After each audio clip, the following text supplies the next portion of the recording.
할렐루야. 네, 예배자 학교 오늘 3강입니다. 오늘 주어진 내용, 주제가 무엇입니까? 예배자의 자세. 이 내용을 가지고 우리가 예배자의 자세를 견고하게 하는 그런 시간이 되기를 바랍니다. 이제 오늘 주어진 본문이 있습니다. 요한복음 4장 23절에서 24절이죠. 신약성경 147면 네, 우리 본문 보여주시고요.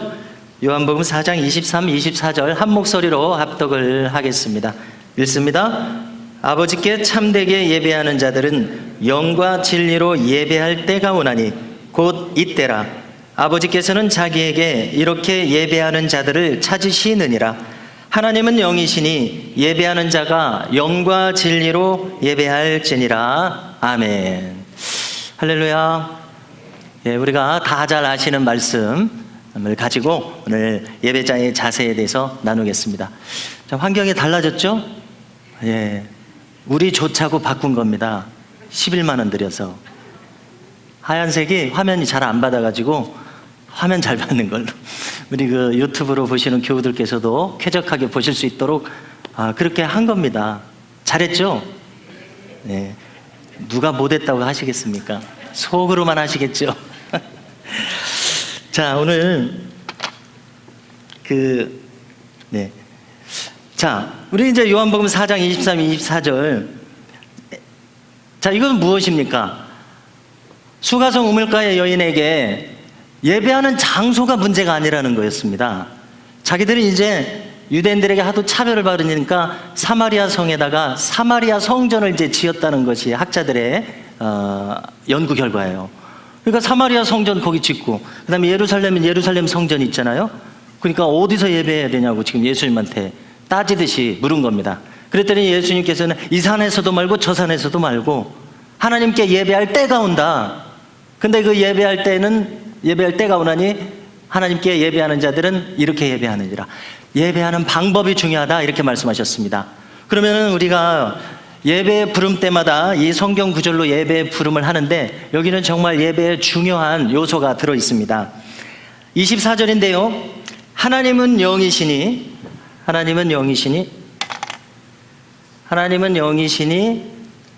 예배하는 자가 영과 진리로 예배할지니라, 이렇게 얘기했습니다. 자, 헬라어로 쓰면 이제 영은 푸뉴마고요. 진리는 알레테이아입니다. 영과 진리로, 우리 한국말로는 과가 들어있는데 원문에는 n이 들어있습니다. n은 영어의 in하고 똑같아요. 어디 속에서, 어디 안에서. 하나님은 영이시니 예배를 어떻게 드리냐면은 영 안에서, 진리 안에서 이렇게 드리라는 것입니다. 그러면 하나님께 예배가 아닌 것은 뭐냐면 영 안에서 안 드리고 진리 안에서 안 드리면은 예배가 아닌 것입니다. 자, 그러니까 불교에서도 뭘 합니까? 연부를 하고 이렇게 하죠. 진리 안에서 하는 것이 아니기 때문에 아무리 구도자의 마음으로 해도 그건 예배가 될 수 없는 겁니다. 동의하시죠? 신천지가 예배를 드립니다. 자기들 예배를 드린다고 하겠죠. 근데 진리 안에서가 아니므로 그분들의 예배가 안타깝지만 예배가 성립이 안 되는 겁니다. 거짓 속에서 예배를 드리는데 어떻게 그게 예배겠습니까? 그러니까 가인과 아벨이 있을 때 가인이 예배를 드렸지만은 하나님이 받으실 수 없는 예배를 드렸습니다. 예배가 성립이 안 됐습니다. 아벨, 하나님이 받으시는 예배를 드렸습니다. 예수님 말씀대로 하면은 영 안에서 진리 안에서 예배를 드린 겁니다. 그래서 우리가 예배를 드리는 자세는 바로 영과 진리로 예배를 드릴지니라, 이 말씀에 압축되어 있다고 생각합니다. 자, 여기 또 중요한 요점이 있더라고요. 하나님은 영이시고 우리도 본질은 영입니다. 우리가 입은 육신은 헬라 사상이 이원론이라고 그랬는데 헬라 사상의 문제점은 뭐냐면은 육신을 아주 형편없이 보는 거예요. 육신을 악하다 것까지 보는 거예요. 그러나 건전한 기독교 사상은 악하다 것까지는 보지는 않는 겁니다. 그냥 연약하고 잠시 우리가 입는 육체라고 이렇게 생각할 뿐이지 악하다고까지 생각할 필요는 없는 거예요. 근데 이제 사람의 본질은 영이니까, 하나님 영이시고 우리의 본질이 영이니까 영과 영이 교통하도록, 하나님과 교통하도록 예배해야 할 줄로 믿습니다. 이것이 한 가지고요. 그 다음에 엔 푸뉴마 하면은 여기다가 하기오스 푸뉴마 하면은 거룩한 영에 대해서 성령님입니다. 가만히 보니까 푸뉴마만 써도 성령님이 되고 하기오스를 쓰면 확실히 성령님이 되는데, 사람의 영 안에서도 예배 드린다는 말이 되지만은 성령님 안에서 예배를 드린다는 말도 됩니다. 맞죠? 이치가 맞습니다. 자, 그러므로 올바른 예배는 무엇입니까? 우리가 영으로 하나님과 교통하도록 성령 안에서 예배를 드려야 되겠고, 또 하나는 참된 지식 안에서 예배를 드려야 되겠습니다. 그러니까 신천지 등등의 이단들은 이건 예배가 아니라는 걸 이제 확실히 알았어요. 불교 신자가 아무리 진지하게 구도를 해도 그것은 예배가 될 수 없다는 것을 확실히 알았어요. 오직 하나님의 말씀 안에서 드리는 것만 예배라는 것을 우리가 여기서 지금 확실히 알았습니다. 그러니까 우리가 자부심을 가져야 됩니다. 이 세상에 이렇게 전주 시내도 이렇게 넓지만은 예배가 성립하는 곳은 바로 이곳인 줄로 믿습니다. 이처럼 우리가 영광스럽고 중요한 자리에 있다는 이 신앙적 자긍심을 가져야 된다고 생각합니다. 자, 그다음에 진리 안에서가 중요한 한 가지를 더 말씀드리면은 칼빈의 기독교 강요가 우리 장로교의 신앙에 요약되어 있는 거죠. 우리가 비록 이제 너무나 두껍고 막 어렵기 때문에 너무 지루하기 때문에 읽을 수가 없어요. 저도 다 못 읽었어요. 그러나 이제 구조는 알고 있습니다. 칼빈의 기독교 강요가 4권으로 되어 있는데, 1권은 창조주 하나님에 대한 지식이에요. 2권은 구속주 하나님에 대한 지식입니다. 가만히 생각하면 창조주는 하나님일 것이다, 구속주는 예수님일 것이다, 이렇게 생각이 되잖아요. 그런데 그렇지 않습니다. 삼위일체 창조주 하나님, 거기 예수님도 들어가 있어요. 삼위일체 구속주 하나님, 거기 예수님, 성령님, 하나님 다 들어가 있습니다. 이렇게 봐야 맞죠? 그러니까 기독교 강요는 성경을 요약한 것인데, 1권은 창조주 하나님에 대한 지식, 2권 구속주 하나님에 대한 지식, 3권 은혜를 얻는 방편들, 믿음으로 은혜를 얻습니다 등등요, 회개로 은혜를 얻습니다 등등. 4권은 교회에 대해서, 교회론, 교회가 무엇인가. 이 구조는 이렇게 간단해요. 평생 읽을 기회가 없을 가능성이 높지만, 근데 이제 이 구조 속에서 중요한 것이, 기독교 강요가 별것이 아니구나. 창조주 하나님에 대한 지식, 구속주 하나님에 대한 지식, 성경에서 하나님에 대한 지식을 거기 모아놓은 거다, 이런 얘기입니다. 이런 정도만 알면 될 것 같아요.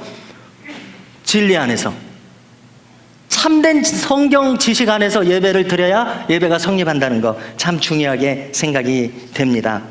그래서 우리가 이 예배 학교가 그냥 이렇게 피상적으로 끝날 것이 아니라 정말 내용을 추구하고 싶은데, 그 예배에 대한 공부를 하는 것이 필요하구나, 그리고 우리에게 유익을 주겠구나 하는 생각이 드시죠? 네, 그렇습니다. 지금까지 유익이 있었습니다. 자, 그럼 이제 예배 드리는 자세를 살펴보는데요. 첫 번째로, 이 예배는 인간에게 있어서 가장 중요하고 긴급하며 영광스러운 행동입니다. 그래서 이제 관련된 우리 성구들이 있는데요. 자, 첫 번째로 출애굽기 8장 1절. 자, 한번 보여주시겠습니까? 네, 함께 읽겠습니다. 읽습니다. 여호와께서 모세에게 이르시되 너는 바로에게 가서 그에게 이르기를 여호와의 말씀에 내 백성을 보내라. 그들이 나를 섬길 것이니라. 자, 우리 지난주에 공부했는데 이제 다 잊어버리셨을 거예요. 섬긴다, 이게 아바드입니다. 아바드, 섬긴다, 봉사한다, 예배한다라는 말로 쓰입니다. 그러니까 지금 출애굽을 시키라는 그 목적이 뭐냐면, 이스라엘 백성들이 하나님을 예배하도록, 섬긴다는 말이 예배하다는 뜻이거든요. 자, 그러니까 하나님이 자신의 백성을 출애굽시켜서 하고 싶은 최고의 목적이 뭐냐? 예배를 받으시기 위함이라는 것을 알 수 있습니다. 자, 두 번째로는 우리가 이제 로마서 12장 1절, 아침에도 말씀을 나눴습니다마는 우리 모두가 뼈저리게 우리 신비에 새겨야 될 말씀이라고 생각합니다. 같이 한번 읽어보겠습니다. 읽습니다. 그러므로 형제들아 내가 하나님의 모든 자비하심으로 너희를 권하노니 너희 몸을 하나님이 기뻐하시는 거룩한 산 제물로 드리라. 이는 너희가 드릴 영적 예배니라. 여기 멈춰 놓으세요. 거룩한 산 제물로 드리라. 예, 아까 제가 학교에서 이제 횟수로만 따지면 7년 동안 찬양 전도를 했다고 했지 않습니까? 돌이켜 보니까 제 영적인 순례 여정에서 가장 보람 있게 남을 사건이더라고요. 그래서 제가 이제 그것을 거론하면서 자꾸 신이 나는 것은 뭐냐면은 그 열정을 회복하라 이거예요. 제 속에 말씀하시는 거죠. 그 열정으로 회복해서 드디어 담임 목사로서 일할 기회를 줬으니 그 열정으로 교회를 섬겨라. 이런 말씀을 저에게 주십니다. 그래서 그 열정이 저에게 이제 자꾸 살아나야 되겠고 그 열정으로 섬기면 반드시 열매가 있으리라 생각이 됩니다. 할렐루야. 자, 그런데 그 말씀의 핵심이 뭡니까? 산제물로 너희를 드리라는 것입니다. 그리고 여러 번 말씀드렸습니다마는 이것이 바로 너희에 드릴 영적 예배니라고 했을 때 이 영적이 결과적으로는 맞지만 원문의 뜻은 이성적이고 합리적인 예배라는 뜻입니다. 다시 말해서 너희 몸을 산제사로 드리는 것이 지금 로마서 12장까지 읽은 모든 내용을 만약에 네가 그 말씀을 영접했다면은 산제물로 너를 드리는 것이 이성적이지 않느냐, 합리적이지 않느냐, 말이 되지 않느냐 이런 얘기입니다. 그래서 결과적으로 그게 영적인 예배가 된다는 말씀입니다. 그러니까 우리가 로마서 1장부터 12장까지 이미 내용적으로는 다 알고 있습니다. 뭐 다시 반복할 필요가 없어요. 궁금하면 오늘 가서 읽으셔도 됩니다. 그러나 우리 이미 다 설교 들어서 알고 있어요. 그렇기 때문에 우리가 할 일은 무엇입니까? 우리 자신을 하나님께 산제물로 드리는 것인 줄로 믿습니다. 아니 그래서 이제 제가 또 생각이 나는데 그렇게 전도를 하니까 제가 조심스럽지만은 거짓말은 아니에요. 사실이에요. 근데 이상하게 생각할지도 몰라요. 그건 뭐냐면은 죽어도 여한이 없구나 이런 마음이 저한테 들었습니다. 뭐라고 하시는 그게 그 정도야? 그 정도야? 이렇게 생각하시는지 몰라도 아무튼 저한테는 그렇게 전도하고 나니까 가슴이 따뜻해지면서 내가 하나님 앞에 뭔가 합당한 일을 한 것 같고 너무나 보람이 있었습니다. 그게 그거잖아요. 죽어도 여한이 없다. 비슷한 그거였어요. 그러니까 우리가 산 제물로 우리를 드릴 때에 우리의 삶에 큰 의미가 있게 됩니다. 자, 우리가 잘 아시는 구절 이사야서 43장 21절입니다. 또 찾아왔는데 함께 읽으시겠습니다. 읽습니다. 이 백성은 내가 나를 위하여 지었나니 나를 찬송하게 하려 함이니라. 아멘. 자, 이사야서 이 말씀 참 유명하죠. 우리를 지으신 목적, 우리를 만드신 목적이 하나님을 위해서 만드셨고 그 다음에 하나님을 찬송하게 하려는 목적이라는 것입니다. 그러니까 어떤 분들은 개인 기도 시간에 찬양을 그렇게 많이 해요. 제가 중고등부 때 저희 고향교회 목사님, 사모님 보니까 새벽 기도 시간에 기도할 말이 없으신데 아무튼 찬양을 많이 하시더라고요. 허밍으로 찬송과 찬양도 많이 하시고 그렇습니다. 그래서 어떤 분들은 개인 기도 시간에 그렇게 찬양을 많이 하세요. 자, 다음으로 계시록 7장 9절에서 12절 조금 깁니다마는 우리가 올 가을에 계시록을 공부했었거든요. 그래서 같이 이제 본 구절이긴 한데 자, 한번 보여주십시오. 같이 한번 읽어보겠습니다. 쭉 함께 읽어보겠습니다. 읽습니다. 이후에 내가 보니 각 나라와 족속과 백성과 방언에서 아무도 등에 셀 수 없는 큰 무리가 나와 흰 옷을 입고 손에 종려가지를 들고 보좌 앞과 어린 양 앞에 서서 큰 소리로 외쳐 이르되 구원하심이 보좌에 앉으신 우리 하나님과 어린 양에게 있도다 하니 모든 천사가 보좌와 장로들과 네 생물의 주위에 서 있다가 보좌 앞에 엎드려 얼굴을 대고 하나님께 경배하여 이르되 아멘. 찬송과 영광과 지혜와 감사와 존귀와 권능과 힘이 우리 하나님께 세세토록 있을지어다. 아멘 하더라. 아멘. 자, 성도 여러분, 이것이 무엇입니까? 한마디로 말해서 천국에서의 예배 장면이에요. 자, 우리가 이제 몇십 년 안에 이 지상에서의 짧은 생애를 마치면 이제 이 지상에서의 짧은 생애하고는 비교할 수 없는 영원한 시간 안으로 우리가 들어가게 되죠. 영원한 시간 안으로 들어가게 되면 바로 저 요한계시록 7장의 예배의 현장에 우리가 들어가게 된다는 것입니다. 우리가 영원토록, 근데 뭐 이렇게 우리가 상식적으로 저렇게 예배만 드리면 지루하지 않을까? 근데 이제 성경에서 뭐라고 얘기합니까? 새 노래로 여호와께 노래한다고 그랬거든요. 항상 새롭게, 항상 생기 있게 예배를 드릴 것이라고 믿어 의심치 않습니다. 근데 우리가 이제 천국에 가게 되면 저렇게 예배할 것입니다. 다시 말해서 우리의 삶의 목적입니다. 인간이 해야 할 가장 긴급하고 가장 영광스럽고 목적이 되는 일이 예배를 드리는 일입니다. 자, 예를 하나 들으려고 합니다. 화면을 하나 보여주세요. 에릭 리들이라고 하는 영화 불의 전차의 주인공, Chariot of Fire, 그러니까 불병거, 엘리야 선지자가 타고 올라갔던 불병거가 그겁니다. Chariot of Fire, 불의 전차, 영화 제목이죠. 자, 에릭 리들은 실존 인물이고 선교사로까지 헌신했던 분입니다. 1924년 파리올림픽에 예화로 많이 들으셨죠? 파리올림픽에서 영국 대표로 이제 100m 선수로 출전을 했는데 주일에 100m 결승이 있는 거예요. 근데 자기는 그 시간에 예배를 드려야 되기 때문에 100m 결승을 못 뛰겠다는 거예요. 그래서 안 뛰었습니다. 그랬더니 전 국민으로부터 엄청난 비난이 쏟아졌습니다. 그렇게 예배를 드리겠다고 전 국민을 위해서 100m를 어떻게 안 뛸 수가 있느냐.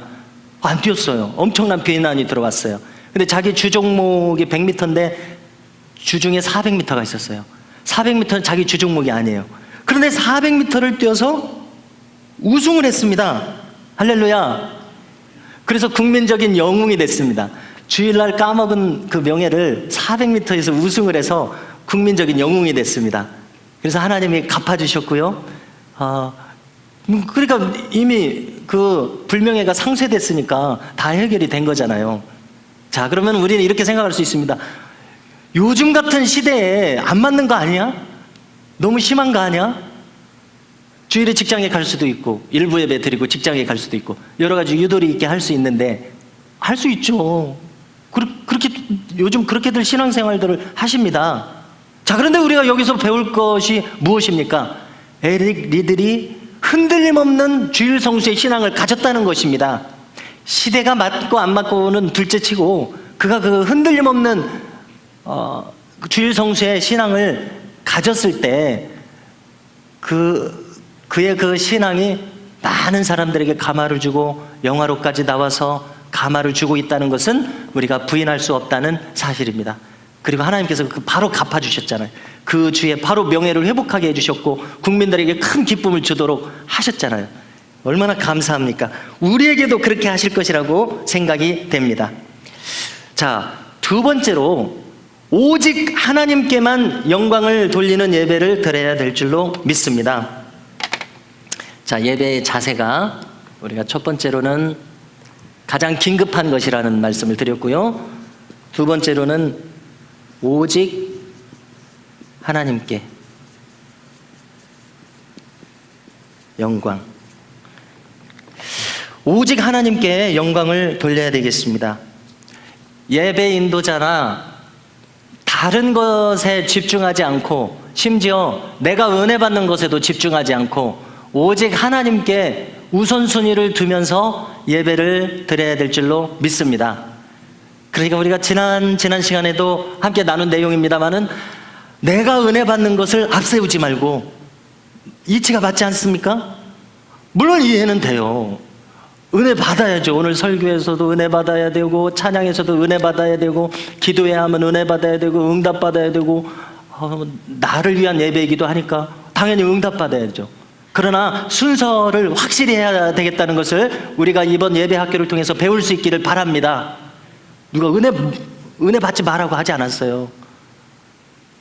목사님이 설교하면서 은혜를 못 끼쳤으면 욕해도 돼요. 욕 얻어먹어서 마땅해요. 은혜를 못 끼쳤으니까. 자, 그러나 그것이 1순위가 아니라 1순위는 내가 하나님 앞에 온전하게 예배하기 위해서 나아가는 것인 것을 우리가 이번 기회에 확실히 할 수 있기를 바랍니다. 자, 같이 한번 제가 이렇게 저 나름대로 연구를 해서 요약을 했더니 집사람은 별로라고 그러더라고요. 그렇지만 또 제가 연구한 거니까 연구 결과를 발표하는 의미에서, 자, 따라서 하시겠습니까? 선 예배, 후 은혜. 요약이 별로라고 그러는 거예요. 아무튼 간단하게는 이렇게 요약이 됩니다. 다시 한번 하시고, 선 예배, 후 은혜. 은혜를 앞서다가는 오직 하나님께 영광 돌리는 이 바른 자세에서 벗어날 수가 있습니다. 자, 그 어떤 다른 것도 하나님의 영광을 가로채서는 안 될 텐데요. 말라기서 2장 2절 이하가 우리에게 그런 점에서 경고를 줍니다. 말라기서 2장 2절 보여주시겠습니까? 제가 읽어보겠습니다. 길기 때문에 저만 읽어보겠습니다. 만군의 여호와가 이르노라, 너희가 만일 듣지 아니하며 마음에 두지 아니하며 내 이름을 영화롭게 하지 아니하면 내가 너희에게 저주를 내려 너희의 복을 저주하리라. 내가 이미 저주하였나니 이는 너희가 그것을 마음에 두지 아니하였음이라. 잠시만요. 내 이름을 영화롭게 하지 아니하면, 마땅히 해야 할 영광을 하나님께 돌리지 아니하면, 그 다음 구절이 충격적이더라고요. 그 다음 구절 한번 보여주십시오. 그 다음 구절이 없습니까? 예. 그 다음 구절을 제가 저기다가 안 적은 모양입니다. 그러면 제가 읽어드리겠습니다. 3절인데, 보라 내가 너희의 자손을 꾸짖을 것이요 똥, 곧 너희 절기의 희생의 똥을 너희 얼굴에 바를 것이라. 너희가 그것과 함께 제하여 버림을 당하리라. 성경에 이런 무서운 말이 있어요. 자, 이 똥이라고 하는 것은 뭐냐면, 이제 제물을 드릴 때 제물에서 내장도 나오고 기름도 나오고 똥도 나오고 그렇지 않습니까? 그러면 똥 이런 거 이제 버리고 기름 이런 거 태우고 이렇게 하지 않습니까? 또 쟤는 또 어떻게 버리고, 이게 제사장들이 하는 일이잖아요. 그런데 이런 무서운 말씀이 있어요. 온전한 예배가 아닐 때, 나를 능멸하는 예배일 때 어떻게 한다는 것입니까? 너희의 자손을 꾸짖을 것이요 똥 곧 너희 절기의 희생의 똥을 너희 얼굴에 바를 것이라. 성경에 이런 무서운 표현이 있는 것을 처음 읽는 것처럼 그렇습니다. 하나님의 영광을 가로채거나 하나님께 영광을 돌리지 않는 것이 이처럼 엄중한 것이라는 것을 이 말씀을 통해서 알게 됩니다. 자, 세 번째로 우리가 예배를 드리는 바른 자세는 성령님의 인도함을 받아야 될 줄로 믿습니다. 성령님의 인도.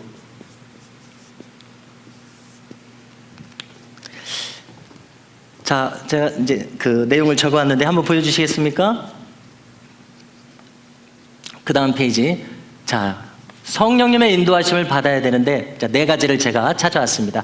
자, 첫 번째로 예배 전에 기도와 찬양으로 마음을 정돈해야죠. 우리가 다 알고 있는 것입니다. 왜 그렇습니까? 우리가 일주일 동안 세상에 살면서 지금 시달리다 왔거든요. 지난주도 스마트폰을 가지고 계시니까 뉴스를 안 볼래 안 볼 수 없습니다. 그러면은 온갖 어지러운 뉴스들이 많아요. 사람을 해쳤다느니 어떻게 가족끼리 이런 험악한 뉴스들이 너무 많아서 우리의 마음이 오염됩니다. 마음이 각박해집니다. 세상이 팍팍한 것을 일주일 내내 우리가 느꼈습니다. 그렇기 때문에 예배 전에 기도하고 찬양함으로써 우리의 어지러운 마음을 정돈해야 될 줄로 믿습니다. 당연한 것이죠. 자, 두 번째로는 우리가 너무나 자주, 저를 비롯해서 너무나 자주 놓치는 예배 정신이라고 생각을 하는데요. 한 주간 동안 삶의 예배를 드려야 됩니다. 우리가 3월, 4월, 5월까지는 예배자에 대해서, 회개에 대해서, 예배자에 대해서 말씀을 나눴습니다. 그런데 6월에서는 이제 주제를 섬김으로 바꿨지 않습니까? 여기 이 섬김부터, 섬김, 향기, 긍휼, 이 주제들은 다 삶의 예배입니다. 예배자가 됐으면 우리에게서 향기가 나야 되고 우리에게서 분위기가 풍겨져야 되고 그래야 되지 않습니까? 그러니까 우리가 예배에 성공하기 위해서는 한 주간 동안 월요일에도 예배자로 살아야 된다는 것입니다. 이게 너무 귀중한 말인 것 같습니다. 따라서 하시겠습니까? 월요일에도 예배자로 살자. 물론 가만히 보니까 새벽기도 드리시는 분이 있어요. 다시 한번 말씀드리지만 새벽기도 드리시는 장로님들, 권사님들, 집사님들 너무너무 존경스러워요.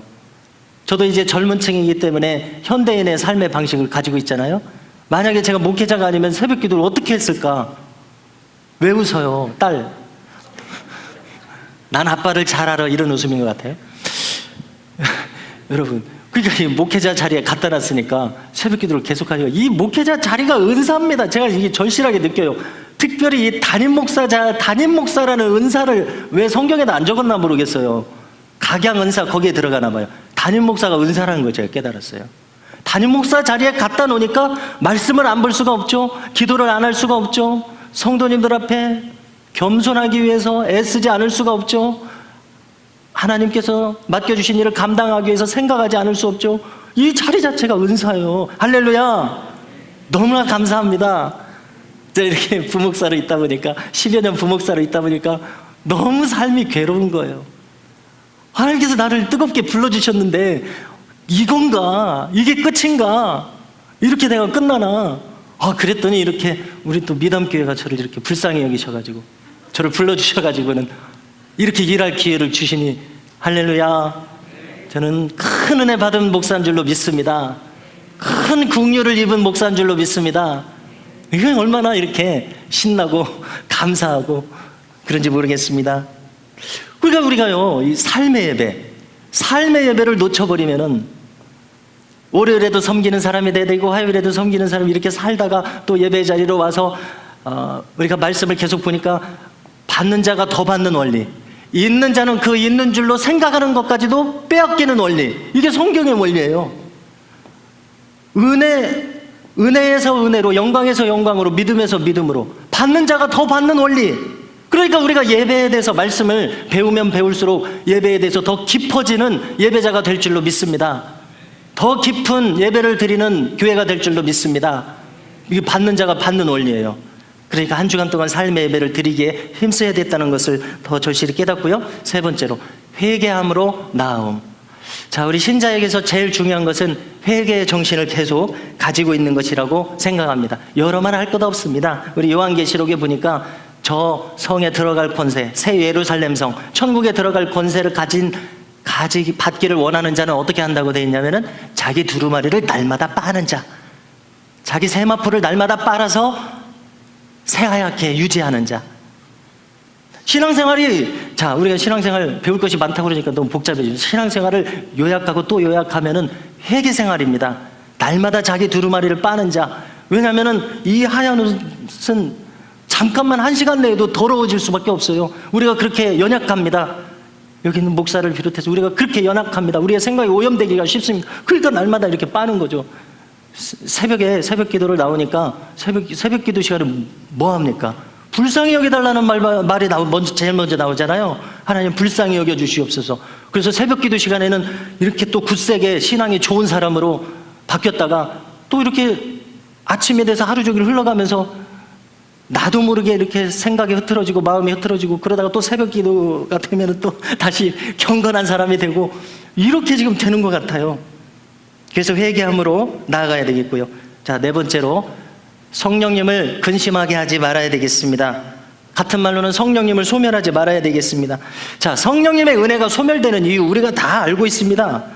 기쁨이 없이 예배를 드리면은 소멸이 됩니다. 지난주에도 말씀드렸습니다마는 에덴 동산의 뜻이 기쁨과 즐거움의 동산이더라고요.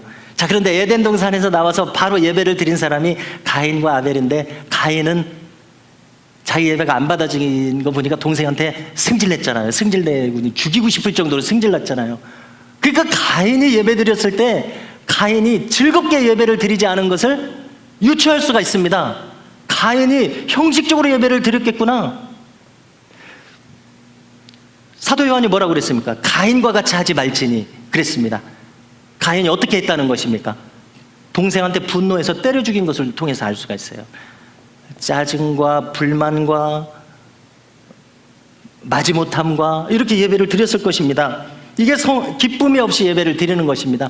아벨의 예배가 받아졌다는 것은 에덴, 기쁨과 즐거움의 마음을 가지고 하나님께서 마땅히 반드시 받으실 것이라는 확신 속에서 예배를 드렸기 때문에 아벨의 예배가 받아졌으리라고 믿습니다. 기쁨이 없이 예배를 드리거나 말씀을 사모하지 않거나. 우리가 예배를 드릴 때 어떻게 해야 됩니까? 우리가 종종 그냥 이렇게 습관적으로 예배를 드리게 돼요. 그렇게 됩니다. 별로 말씀에 이렇게 사모함도 없이. 그러나 말씀을 사모하면서 드리는 것이 정석인데 그 마음을 우리가 회복할 수 있기를 바랍니다. 제가 이제 다음 사이트나 네이버 사이트에 별명을 적으라고 하잖아요. 제가 맨날 제 별명은 청종이라고 적습니다. 믿는 티가 엄청나죠. 그죠? 어디 가서 밑줄을, 그러니까 댓글을 안 달아요. 청종. 청종이라는 말을 좋아합니다. 청종이라는 말이 무슨 뜻입니까? 청은 듣는다는 뜻이고 종은 따른다는 뜻이잖아요.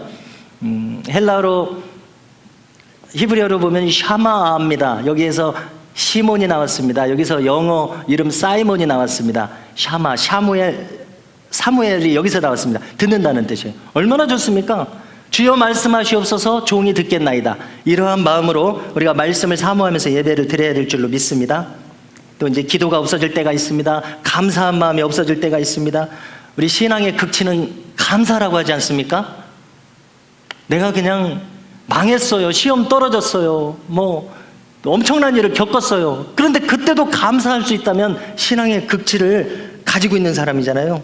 감사하지 않거나 또 가장 결정적인 거 범죄하거나 이렇게 할 때 성령님이 근심하시고 떠나가시게 됩니다.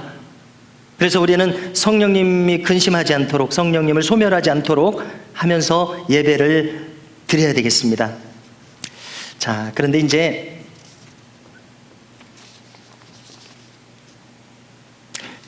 그러면 이제 우리가 실제로 예배 순서를 보면서 예배의 자세를 좀 살피도록 하겠습니다. 자, 우리 주일 예배를 중심으로 하겠는데요. 자, 첫 번째로 여기 지금 나왔네요.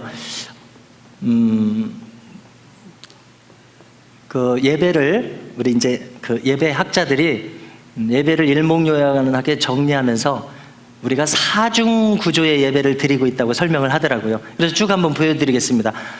모임의 예전, 맨 처음에 모일 때 모임의 예전이 이렇게 포함이 되고요. 그 다음 넘겨줘 보세요. 말씀의 예전, 우리가 설교 말씀을 듣는 중심으로 그 근처에 있는 순서들, 그 다음에 넘어가 보세요. 감사의 여전, 성찬과 봉헌. 자, 이해되시죠? 그 다음 넘어가 보세요. 파송의 여전. 자, 이렇게 사중 구조로 우리의 예배가 이루어졌다고 합니다. 그래서 어떤 교회 주보를 보면 저걸 다 적어놨어요. 파송의 예전, 모임의 예전, 말씀의 예전, 감사의 예전 이렇게 적어놨습니다. 감사의 예전에 이제 성찬식이 들어가 있죠. 또 맨 앞으로 가셔가지고요. 자, 예배의 부름에 대해서 하나님께서 우리를 초청하시는 시간입니다. 우리가 이 예배 부름에 대한 것도 정확하게 정립을 해놓으면 좋겠습니다. 우리가 지난주 계속 말씀 나눈 거잖아요. 예배라고 하는 것은 무엇이냐? 하나님께서 아들을 십자가에 달리게 하셔서 구원의 길을 마련해 놓으신 장소에, 이 구원의 식탁에 우리를 초대하시는 것이 예배인 것을 알 수가 있었습니다. 예배는 내가 자발적으로 은혜 받아서 가는 건 줄 알았습니다. 내가 알아서 가는 건 줄 알았습니다. 그러나 그것이 아니라 진실은 무엇인가 하면 하나님께서 구원의 잔치상을 버려놓고 이리 와서 먹어라. 하나님의 초대에 응해서 우리가 오는 것임을 알 수 있습니다. 자, 지난 금요일에도 보니까 우리 금요 기도회의 채팅창에 노만식 성도님이 새로 오셨잖아요. 그래서 이제 거기다 적으신 거예요. 목사님, 오늘은 제가 못 가고 유튜브로 참여하겠습니다. 죄송합니다까지는 안 적어도 되는데 죄송합니다 이렇게 적으셨어요. 그래서 정말 너무 감사하고 자세가 너무나 귀하시더라고요. 제가 왜 이 말씀을 드리죠? 이따 생각나면 말씀드리겠습니다. 이것 때문에 그렇습니다.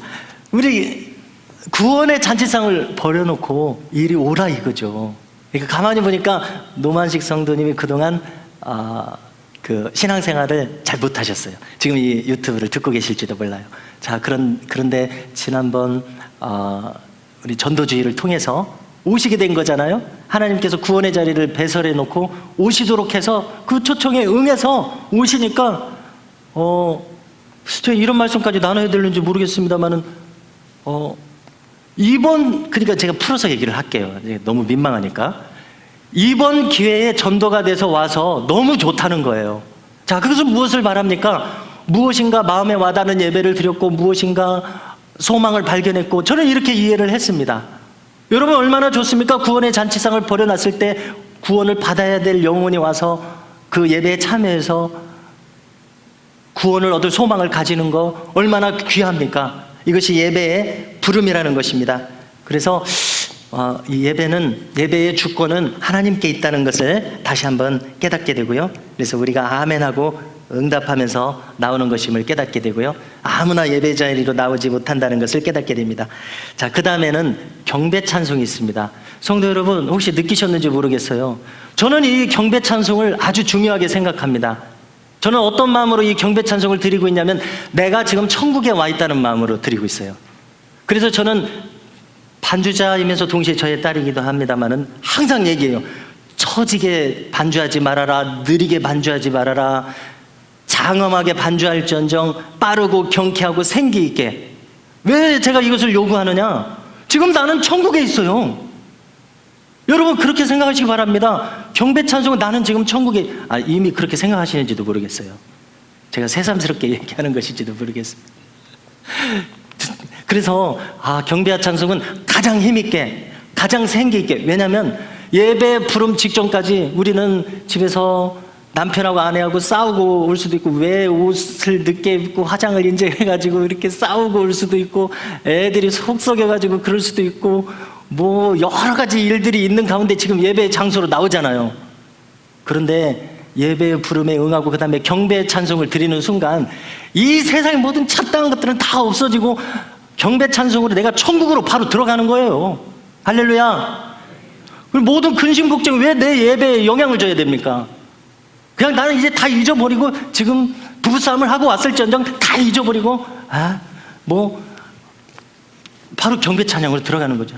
심지어 내가 엄청난 범죄를 저질렀어도, 여러분 우리가 죄인이라서 구원을 못 받는 것이 아니라, 자, 이게 정말 중요한 말씀인 것 같습니다. 죄인이라서 구원을 못 받는 것이 아니라 회개를 안 해서 구원을 못 받는 것입니다. 옳죠? 죄인 아닌 사람이 없습니다. 전부 다 죄인인데 왜 세상 사람들이 지옥에 가느냐? 회개를 안 해서. 그러니까 내가 조금 전까지 죄를 지었을지언정 베드로처럼 주님 앞에 와서 예배를 드리는 그런 마음으로 경배 찬송을 우리가 드릴 필요가 있다는 말씀을 드리고 싶습니다. 그 다음에 세 번째로는 참회의 기도입니다. 자, 이것은 종교 개혁자들이 장로교 예배에다가 만들어 놓은 것입니다. 그래서 이 참회의 기도는 우리가 구약의 제사에서 어떤 의미가 있는가 연결을 지을 필요가 있어요. 구약의 제사는 4가지, 5가지가 나오고 있습니다만은 복잡하게 생각할 것도 없습니다.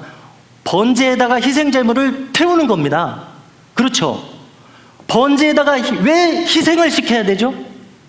원래는 죄인이 내가 죽어야만, 심판받아서 죽어 마땅한데 하나님께서 긍휼을 베푸셔서 짐승을 대신 죽게 만드는 겁니다. 죄인이 와서 자기 이제 재물을 잡을 짐승이 자기 안수를 해서 자기 죄가 건너가게 해가지고 자기가 죽는 심정으로 이 짐승을 죽여서 이 짐승을 태우는 겁니다. 그러니까 번제, 모든 제사의 기초는 번제잖아요.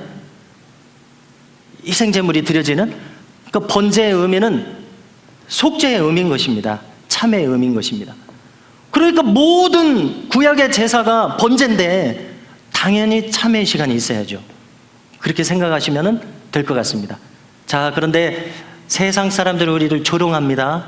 왜냐하면 일주일 내내 못된 죄다, 일주일 내내 죄 짓고는 교회 가서 회개합니다 하고 용서받았다고. 특별히 밀양이라는 영화 때문에 더 욕 얻어먹어요. 밀양이라는 영화의 핵심이 뭐예요? 왜 크리스찬들이 욕 얻어먹습니까? 자기가 잘못한 당사자한테는 용서도 구하지도 않고 아무 어떤 사죄도 하지 않고는 자기가 예배 시간에 이제 회개를 했으니까 하나님한테 용서받았다고 그 사람한테 가서 얘기하는 거예요. 이 이치적으로도 안 맞잖아요. 그러니까 크리스찬들이 욕 얻어먹는 거예요. 그리고 댓글에 맨날 욕하는 게 그겁니다. 뭐든지 맨날 하고는 교회 가서 이제 참회 기도 시간에 참회해서 용서받았다 이거죠. 자, 제가 왜 이 말씀을 드리느냐? 이것을 극복해야 된다 이것입니다. 세상 사람들이 이렇게 조롱할지라도 그 사람들은 참회의 기도와 사죄의 확신의 의미를 모르잖아요.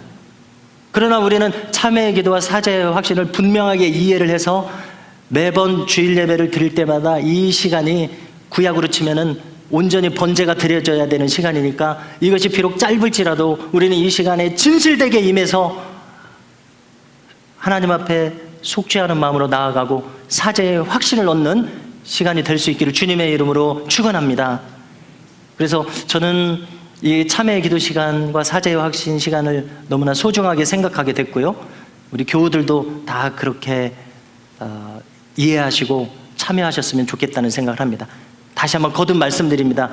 그냥 지나가는 시간으로 생각하지 마시고, 의례껏 있는 시간으로 생각하지 마시고, 1, 2분 안에 무슨 내 죄가 씻겨지나 이렇게 생각하지 마시고, 1, 2분 안에 씻겨집니다. 진심으로 하면 씻겨집니다. 그러면 내 죄를 회개하지 않고 또 다음 일주일로 넘어가는 게 옳습니까? 아니면 내 죄를 참회하고 다음 일주일로 넘어가는 게 옳습니까? 당연하죠. 내 죄를 참회하고 다 벗어버리고 그 다음 일주일로 살아가는 겁니다. 똑같은 죄인인데 가룟 유다의 마음으로 살아가는 것이 아니라 베드로의 마음으로 살아가는 것입니다. 할렐루야. 옳죠? 그렇습니다. 그 다음에 이제 사제의 확신이 있습니다. 하나님의 용서를 선언하고 우리가 용서받은 자인 것을 확인하는 시간입니다. 용서받은 자로서 예배를 하고 용서받은 자로서 살아가는 것은 그렇지 않은 사람하고 천지 차이입니다. 그러니까 세상 사람들은 그것도 모르니까 자꾸 조롱을 해요. 신경 쓸 필요가 없습니다. 영적인 세계에 전혀 무지한 분들의 얘기를 신경 쓸 필요가 없습니다. 우리는 우리의 갈 길을 가면 됩니다. 요 분명한 예배 신학 안에서 우리의 갈 길을 가야 될 줄로 믿습니다. 자, 다음으로 보여주십시오. 말씀의 여전입니다. 성경 봉독 시간이 있죠. 자, 그래서 우리 지난주에 참고할 만한 말씀을 드렸는데, 서부 개척 시대에 부흥회가, 우리나라의 선교사들이 그 부흥회에 은혜 받아가지고 한국에 선교사로 왔거든요. 그러니까 예배 순서가 한국의 목사들이 없잖아요. 그러니까 평신도들이 예배를 인도해야 되는데 그 부흥회식으로 인도를 한 거예요. 그래서 묵도하심으로 시작하고 찬송하고 기도하고 성경 봉독하고 설교하고 찬송하고 기도하고 주기도문하고 이렇게 마쳤단 말이에요. 그래서 여기에 이제 참회 기도도 빠지고 뭐 또 빠졌습니다. 그래서 이제 1919년도부터 이미 원래 형식을 갖춘 예배가 우리나라에 들어왔어요. 그러나 부흥의 스타일이 너무 많기 때문에 이 형식을 갖춘 이 예배가 보급이 안 됐어요. 그래서 주일 예배가 정착이 그냥 부흥회식, 그러니까 쉽게 말해서 간략화된 예배 형식을 가졌었는데, 그것이 우리가 통합측인데 우리 장로교 안에서 이미 모범적인 예배가 있었습니다. 교회들이 그것을 적용을 안 했을 뿐이죠. 그 중에 한 중요한 요소가 참회 기도 시간입니다. 그리고 지금 성경 봉독이 나와서 얘기를 하는 거예요. 성경 봉독은 그 독서 시간이라고도 부르기도 하는데요. 구약, 복음서, 그 다음에 서신서, 이렇게. 그래서 구약에서 한 장 읽고, 복음서에서 한 장 읽고, 서신서에서 한 장 읽고. 그러니까 우리가 성경 봉독을 할 때 성경 본문 한 10절 정도를 읽지 않습니까? 근데 이제 장로교 갖춰진 예배에서는 이 독서 시간이 있어서 구약 한 장, 복음서 한 장, 서신서 한 장, 이렇게 해서. 그러면 상당히 길어지겠죠. 이것만 해도 적어도 5분에서 7분 정도는 걸릴 겁니다.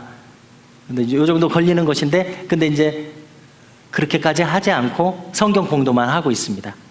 그것이 이제 우리가 지금까지 가져온 예배 형식의 전통에 부합하는 것 같아요. 만약에 우리가 독서 시간을 가진다면, 예를 들어서 한국 루터교 중앙교회, 그런 곳은 그것을 하는 것으로 알고 있습니다. 독서 시간을 가지는 것으로 알고 있습니다. 또 기장 측이나 그런 교단들은 그런 걸 가지는 것으로 알고 있어요. 근데 이제 우리는 그렇게까지는, 저만 생각해도 그렇게까지는 못하지 않을까, 이렇게 생각합니다. 자, 그런데 그렇게 가지는 취지는 뭐냐면은, 설교도 하나님의 말씀이 선포되는 시간이지만 성경 봉독 시간이야말로 하나님의 말씀이 순수하게 선포되는 시간이라는 것입니다. 그래서 저는 제가 배울 때 장신대 박동현 교수님이 구약학 교수님으로 굉장히 존경받는 분이었거든요. 굉장히 존경받는 분이었는데 그분이 그렇게 강조를 하시더라고요. 성경 봉독 시간, 설교만큼, 어쩌면 설교 이상으로 중요한 시간이다. 그때 하나님의 말씀이 순수하게 선포된다. 저는 아무리 생각해도 그 말씀이 옳더라고요. 그러니까 성경 봉독 시간을 그렇게 귀중하게 여기실 수 있기를 바랍니다. 순수하게 하나님 말씀이 선포되는 시간입니다. 자, 다음으로 찬양 대 찬양이 있는데 간단하게 넘어가겠습니다. 우리가 아멘으로 화답해야 할 시간이고요. 자, 그 다음에 말씀 선포의 시간입니다. 자, 말씀 선포에 우선 설교자의 자세가 있습니다. 설교자는 우선 이 본문에서 하나님께서 오늘 우리 교회의 회중에게, 목회자를 비롯한 회중에게 하시고자 하는 말씀이 무엇인지를 연구해야 됩니다. 기도해야 됩니다. 받아야 됩니다.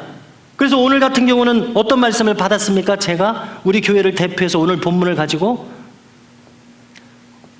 본이 되는 섬김의 본을 보이자. 이게 첫 번째 단락이었죠. 두 번째 단락은 무엇이었습니까? 섬기기로 결단했다. 스데바나 집 사람들이요. 세 번째로는 그렇게 섬기는 목적과 동기가 있으니 영혼의 관점에서 그렇게 한 것이다.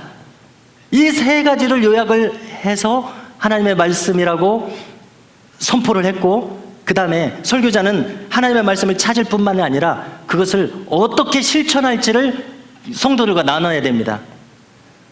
자, 그러니까 가령 본이 됩시다 했을 때, 그러면은 내가 부모로서 자녀에게 본이 됩시다, 먼저 믿은 권사로서 새 가족에게 본이 됩시다, 본이 되려고 하니까 내 모습 가지고는 안 됐으니까 나를 업그레이드 합시다, 이렇게 적용 말씀으로 드렸습니다. 그 다음에 섬기기로 스데바나 집 사람들이 결단한 것처럼, 또 이제 제가 그 대학교 때 전도한 거 얘기했듯이 감동을 주실 때 두 번도 생각하지 않고 아멘하고 응답하면서 나올 때 하나님이 얼마나 기뻐하시겠습니까? 감동을 주실 때 바로 응답해서 나갑시다, 이렇게 적용 말씀을 드렸고요. 그 다음에 사도 바울이 왜 그렇게 하나님을 사랑하지 않는 자는 저주를 받을지어다, 이게 저주의 말이 아니라 사랑의 호소라고 말씀을 드렸습니다. 우리가 일의 결국을 다 알고 있으니 그러면 문 영혼들이 어떻게 해야 됩니까? 하나님 없이 살다가 멸망의 길로 가야 됩니까? 아니면은 하나님 앞으로 나와서 구원받은 백성으로 살아가야 됩니까? 그래서 우리가 섬기는 목적이 거기에 있습니다. 목적을 분명히 해야죠. 연필이 목적을 다해야 되지, 휴지가 휴지의 목적을 다해야 하듯이 우리가 섬기는 목적이 있으니 분명하게 뭐가 있습니까? 천국 백성들을 돕고 천국 백성 아닌 사람들을 천국 백성으로 삼는 것입니다. 이것이 우리의 목적입니다. 자, 이렇게 해서 목회자가 하나님 말씀을 찾아와가지고 이렇게 우리 적용합시다, 우리 교회가 이렇게 나갑시다, 이렇게 하는 것이 설교자가 해야 될 일이고요. 그 다음에 청중은 어떻게 해야 됩니까? 아까 제 아이디 청종, 주여 말씀하시옵소서, 종이 듣겠나이다. 김 목사가 좀 말을 하다가 버벅거린다고 할지라도 표정도 이상하고, 김 목사가 아무래도 지금 약간 어설퍼 보이기도 하고, 그런 인간의 모습을 넘어서서 그 와중에 하나님께서 하시는 말씀을 듣겠나이다 하는 자세로, 김 목사의 허물이 있어요. 허물을 보려고 하지 마시고 그 너머에 하나님께서 하실 말씀이 나에게 있으리라는 이런 믿음을 가지고 우리가 함께 임해야 될 줄로 믿습니다. 응답의 기도를 합니다. 자, 넘어가겠습니다. 자, 이제 3시가 돼서 뒤에 있는 내용도 있지만 이제 정리의 순서로 가야 되겠습니다. 감사의 예전입니다. 여기 이제 성찬식을 우리 매주 하는 것이 정석인데 매주는 못하고 있습니다. 근데 놀랍게도 루터교는 매주 하고 있어요. 예배가 2시간이래요. 예배가 2시간. 줄줄이 서서 계속 한대요. 너무나 놀랍습니다. 그리고 이제 봉헌 시간이 있습니다. 봉헌에 대해서 잠깐 말씀을 나누겠습니다. 억지로 해서 되는 것이 아니죠. 그렇죠. 아까 받으시는 예배와 예배자가 있고 받지 않으시는 예배와 예배자가 있으니 봉헌도 마찬가지입니다. 즐거이 드리게 하셔서 받는 것이어야 봉헌이 성립됩니다. 제가 이제 대학교 1학년에 가니까 장학금을 받았다고 그랬잖아요. 장학금을 130만 원인가 받았어요. 자, 근데 제 1년 선배 이제 박갑수 형이라고 찬양사역자, 이 형이 이제 우리 찬양팀이 무너졌는데 우리 학과에, 이 신학과에 찬양팀을 세우자 해가지고 1학년들, 이 감수성이 예민한 1학년들 앞에 와가지고 기타 치면서 찬양을 막 하는 거예요. 그랬더니 저희가 60명 있었거든요. 근데 이 갑수 형이 얼마나 찬양을 잘하는지 찬양팀에 들어올 사람들 오라고 그러니까 20명 이상이 갔어요. 저를 비롯해서. 거기에 획 넘어가가지고. 근데 제가 왜 이 말씀을 드리냐면, 그러면 이제 찬양팀을 이제 새로 결성을 하는데 키보드를 사야 되겠다는 거예요. 자, 여러분, 제가 이제 막 서울 올라가가지고 신촌 장로교회를 정하고 이제 다니기는 하지만은 뭐 아직 그 정착이 안 돼 있잖아요. 그러니까 이 장학금 받은 것에 11조를 드려야 되겠는 거예요. 그런데 키보드를 사야 되겠다는 거예요. 제가 어떻게 해야 되겠습니까? 키보드 사라고 11조를 그 형한테 드렸죠. 여러분, 이 헌금은 내가 하고 싶어서 즐겁게 해야 헌금이 되잖아요. 이게 유익이 되잖아요. 그러니까 이게 아무 필요가 없는 게, 헌금의 가치와 방법을 알지 못하는 분한테 당신은 왜 헌금을 안 합니까? 또 심지어 당신은 왜 11조를, 온전한 11조를 안 합니까? 모르니까 안 하는 거잖아요. 모르니까. 알면은 더 할 텐데. 그렇습니다. 그래서 억지로 하는 것은 헌금이 성립하지 않을 것이다. 헌금은 자발적으로 하게 하셔서, 즐겁게 하게 하셔서, 교육적인 차원으로는 할 수 있으나 그래야 헌금이 될 것이다, 이렇게 생각을 합니다. 근데 이제 지금 시간이 자꾸 가고 있는데 이 말씀을 나눠야 되겠습니다. 자, 여러분, 지금 정보 홍수 시대니까 우리가 유튜브나 어떤 신문 주면을 보면은 어떤 말들이 돌아다니냐면은 우리 순수한 신앙을 깨는 말들이 돌아다닙니다. 왜 11조를 하냐?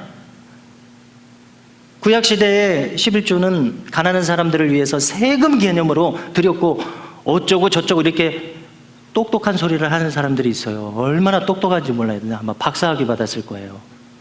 그래서 저는 거기다가 지금 구구절절 이야기할 것이 없습니다. 거기다 대고 저는 할 말이 딱 2마디밖에 없어요. 뭐냐면은 이분은 11조 신앙을 가지지 못한 거예요. 그런데 그 똑똑함이 하나님 앞에서도 똑똑할 것이냐 한번 물어보라는 겁니다. 제가 할 말은. 그러면은 우리가 11조를 하면서 신앙생활하는 것은 뭡니까? 신앙 고백으로서 더 할 수 있으면 더 할 텐데, 아직 내 믿음의 규모나 경제 규모가 이렇게밖에 안 돼가지고 11조밖에 못하는 아쉬운 마음으로 하는 11조.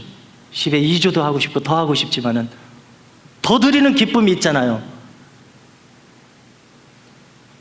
그러니까 이것입니다. 제가 나누고자 하는 것은 이것입니다. 신앙 고백으로서의 11조를 하는 신앙생활의 유형이라는 겁니다. 지금 이 앞에 있는 담임 목사의 신앙 유형이 신앙 고백으로서 11조를 하는 유형이라는 겁니다. 아까 그 똑똑한 사람, 박사학위 받은 사람, 11조에 대해서 똑똑한 소리로 뭐 오늘날에 11조를 하냐 이렇게 똑똑한 소리 하는 사람 있잖아요. 제가 할 얘기가 2가지라니까요. 하나님 앞에서 그 똑똑한 얘기가 통하겠냐는 거예요. 그 다음에 2번째, 이분은 11조 신앙을 모르고 있어요. 하나님께 나를 드리는 그 기쁨을 모르고 있어요. 근데 우리 신앙은 어떤 형태라고요? 제가요? 하나님께 나를 드리는 기쁨을 알고 더 하고 싶은 마음, 신앙 고백으로서의 11조. 할렐루야. 그래서 우리가 드리는 기쁨을 더 깨닫고 많이 깨달을 수 있기를 바랍니다. 그래서 봉헌의 기쁨을 알아야 봉헌을 하죠. 봉헌의 기쁨을 모르는데 어떻게 봉헌을 합니까? 다음으로 넘어가서요. 다음 페이지. 파송의 전 우리가 다 아는 겁니다. 그래서 이제 위탁의 말씀, 파송의 말씀은 세상으로 나가라는 거죠. 이제 삶의 예배를 드리라는 겁니다. 강복선언은 이제 축도입니다. 이제 시간이 많이 가서 정리를 해야 할 단계여서 이제 정리를 하겠습니다. 우리가 지난주, 지지난주 함께 나눈 말씀들을 제가 요약해 왔습니다. 다음 페이지 있으니까 간단하게 보고 마치겠습니다. 제 그림을 한번 없어져 볼까요? 자, 우리가 예배학교 1강, 2강, 오늘 3강을 했는데요. 우리가 1강, 2강에서 나눴던 내용을 다시 복습하는 겁니다. 제가 읽겠습니다. 눈으로 보십시오.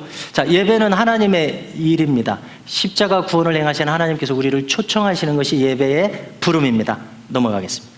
자, 예배 정신은 드리는 것이 먼저요, 받는 것이 나중입니다. 우리 자신과 마음을 드리는 것이 먼저요, 은혜 받음은 나중입니다.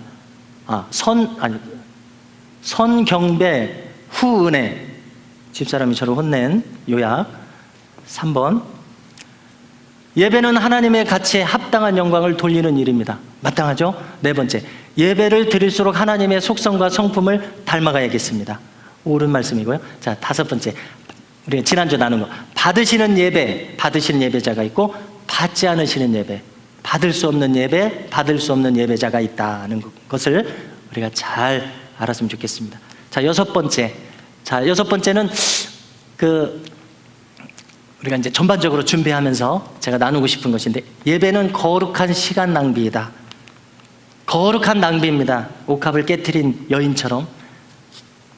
7번, 매주 예배에 나오십시오. 매일 말씀을 읽으십시오. 그래야 우리의 예배 정신이 유지될 것이고요. 8번도 있습니까? 네, 우리 기도할 때 제가 이렇게 기도하자고 말씀드리고 있죠. 현장 예배를 회복하고 기도의 영성을 회복하며 전도의 열정을 회복하는 예배 정신이 회복된 우리 교회가 될 수 있기를 주님의 이름으로 축복합니다. 네, 기도하겠습니다. 하나님 아버지, 저희가 예배 회복 학교를 통해서 예배에 대한 하나님의 말씀을 나누고 있습니다. 저희들이 알고 있었던 것 더 확신에 거하게 하여 주시옵시고, 새롭게 깨달은 것들 저희의 심령에 적용하는 예배자가 될 수 있도록 인도하여 주시옵소서. 하나님 아버지, 저희들 자신이 더 깊은 예배자, 온 교회가 하나님의 이름에 합당한 영광을 돌리는 예배하는 교회가 될 수 있도록 인도하여 주시옵소서. 예수님의 이름으로 기도드리옵나이다. 아멘.